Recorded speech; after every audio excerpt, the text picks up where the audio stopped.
दोस्तों, आपको मालूम है कि 16 नवंबर को एम्प्लॉयज़ जॉइंट एक्शन कमेटी की तरफ से तारीखी इंतखाबात अमल में लाए गए और ये इंतखाबात 20 साल के अरसा में पहली बार हुए।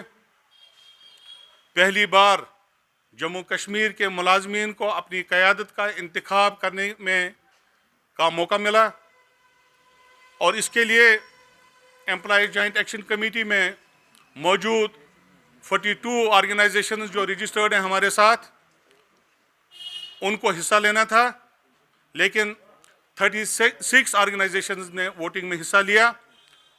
5 ऑर्गेनाइजेशंस ने अपनी मेंबरशिप को वक्त मुकर्रर पर रिन्यू नहीं किया था, इसलिए इलेक्शन कमीशन ने उनके वोट के हक को उस वक्त तस्लीम नहीं किया। 36 वोट्स जो पाल हुए, उसमें जितनी भी यहाँ की लीडरशिप है उन्होंने हिस्सा लिया और इस तरह से इन इंतखाबात को खुश उसलूबी से पाया तकमील तक पहुँचाया गया। मैं आपकी नोटिस में लाना चाहूँगा कि ये एक सुनहरी मौका था मुलाजमीन के लिए, खुशी का मौका था हमारे लिए, लीडरशिप के लिए भी, क्योंकि आपने देखा होगा कि 20 साल में हमारे पास एक मुनज़्ज़म क़यादत थी, लेकिन पिछले 2 साल से क़यादत का फुक़दान था। लोग अलग अलग बोलियां बोलना शुरू हो गए थे, इसलिए ये ज़रूरी समझा गया कि एक ऐसी क़यादत को सामने लाया जाए जिस पर एम्प्लॉयज़ जॉइंट एक्शन कमेटी की जुमला जो लीडरशिप है उनका एतमाद होगा और मुलाजमीन का भी एतमाद होगा। मैं आपसे एक इम्पॉर्टेंट बात शेयर करना चाहूँगा। लीडरशिप को डिटरमाइन करने के लिए चंद उसूल वज़ा किए गए हैं जो यूनिवर्सली एक्सेप्टेड हैं। नंबर 1 ये कि एक लीडर ऐसा हो जिसके पीछे सारी कौम हो, उनको फिर मैंडेट की ज़रूरत नहीं पड़ती, लेकिन जब इख्तलाफात सामने आए, जब कन्फ्यूजन हो, तो यूनिवर्सली एक्सेप्टेड एक प्रोसीजर है जो सेट किया गया है, तमाम दुनिया में माना भी जाता है, वो वोटिंग का सिलसिला है, democratic process. Employees joint action committee ने यह फैसला किया कि हम डेमोक्रेटिक प्रोसेस को अपनाते हुए लीडरशिप का इंतखाब करेंगे। उसके लिए दोस्तों मैं आपकी नोटिस में लाना चाहूँगा, बाज़ाब्ता एक कमेटी बनाई गई जिसे हमने कॉन्स्टिट्यूशन का नाम दिया। और मैं आपकी नोटिस में एक बात बीच में मुझे याद आ गया, जब एम्प्लॉयज़ जॉइंट एक्शन कमेटी के कुछ लोग इस organization employees joint action committee से अलग गए, I was not part of that EJAC. मैं इजेक में तब नहीं था, मैंने इजेक में ज्वाइन किया उसके बाद ये देख करके एक्चुअल प्लेटफॉर्म कौन है और एक्चुअल लीडरशिप कौन है, तब मैंने यहाँ पर ज्वाइन किया। कॉन्स्टिट्यूशन कमेटी बनी और कॉन्स्टिट्यूशन कमेटी में कुछ लोग थे जिनके मैं नाम आपके सामने रखना चाहूँगा, ज़रूरी है। और ये कॉन्स्टिट्यूशन कमेटी में मोहम्मद अकबर खान जो उस वक्त प्रेसिडेंट थे टीचर्स फोरम के, कॉन्स्टिट्यूशन कमेटी में Manzoor Ahmad Pampuri, president urban local bodies employees united forum, mister Latif Ahmad Malik, president all laboratory paravets, mister Sajad Ahmad Parray, chairman constitution chairman Kashmir PHE joint employees association. अब जो लोग आपके सामने आए और ये कहा कि कॉन्स्टिट्यूशन नहीं बना है और ये कह रहे हैं कि हम कॉन्स्टिट्यूशन बना रहे हैं, और उनमें से एक आदमी जिसका नाम यहाँ पर है वो कह रहा है कि मैं नया कॉन्स्टिट्यूशन बना रहा हूँ, ये पेपर आपके सामने है जिस पर दस्तखत हैं, और इस कॉन्स्टिट्यूशन ने फैसला किया कि हम यहाँ पर इलेक्शन करेंगे 16 तारीख को। उसके बाद एक और बात, इंतहाई गैर जिम्मेदाराना बात की, वो कि I feel below dignity to respond to that question, लेकिन फिर भी आपकी नोटिस में लाना चाहूंगा। कहा गया है कि जो वहां पर इलेक्शन हुए 36 जो वहां पर लोग थे वो लीडर्स नहीं थे, किराया पर लाए गए लोग थे।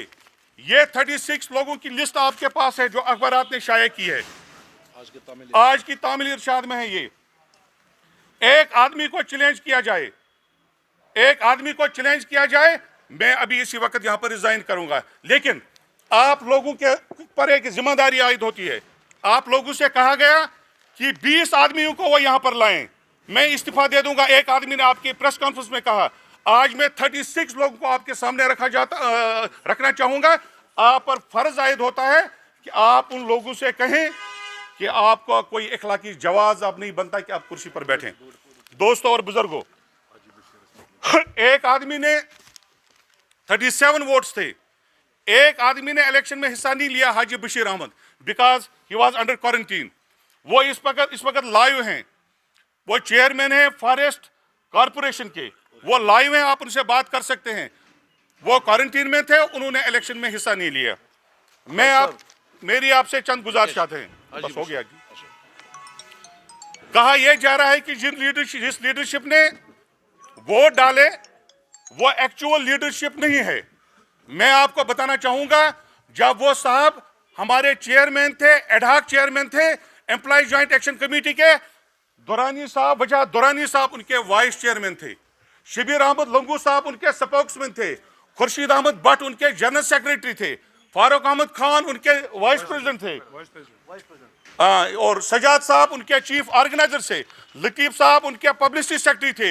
ये वही लोग हैं, ये वही लोग हैं जब वो चेयरमैन थे या उनके साथ काम करते थे, वो अलग हो गए तो इनकी लीडरशिप पर अब उंगलियां उठने लगी। ये बातें चलने वाली नहीं है।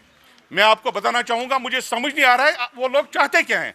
अगर एक यूनाइटेड प्लेटफॉर्म, एक मुनज़्ज़म आवाज मुलाजमीन को मिली है थ्रू बेल्ट डेमोक्रेटिक प्रोसेस के जरिए, तो इस पर क्या एतराज हो सकता है।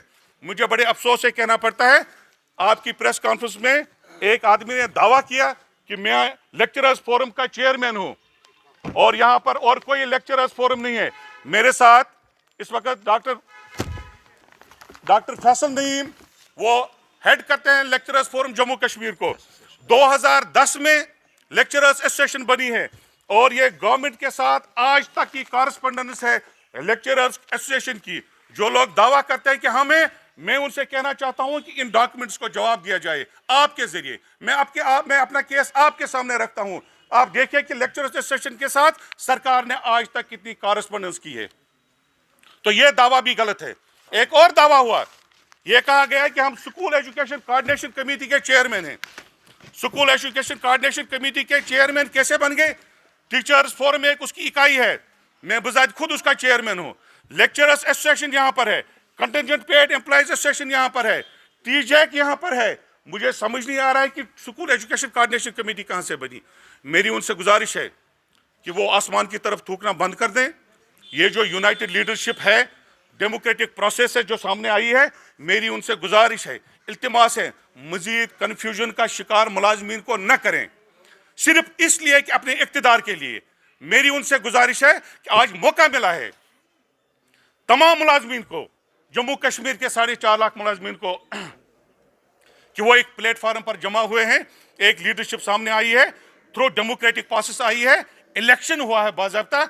इस लीडरशिप को ताउन दे दें, वो सपोर्ट करें। अगर सिर्फ लड़ाई कुर्सी की है तो अल्लाह ताला गवाह है मुझे, मैं ये कुर्सी खाली करने के लिए तैयार हूं।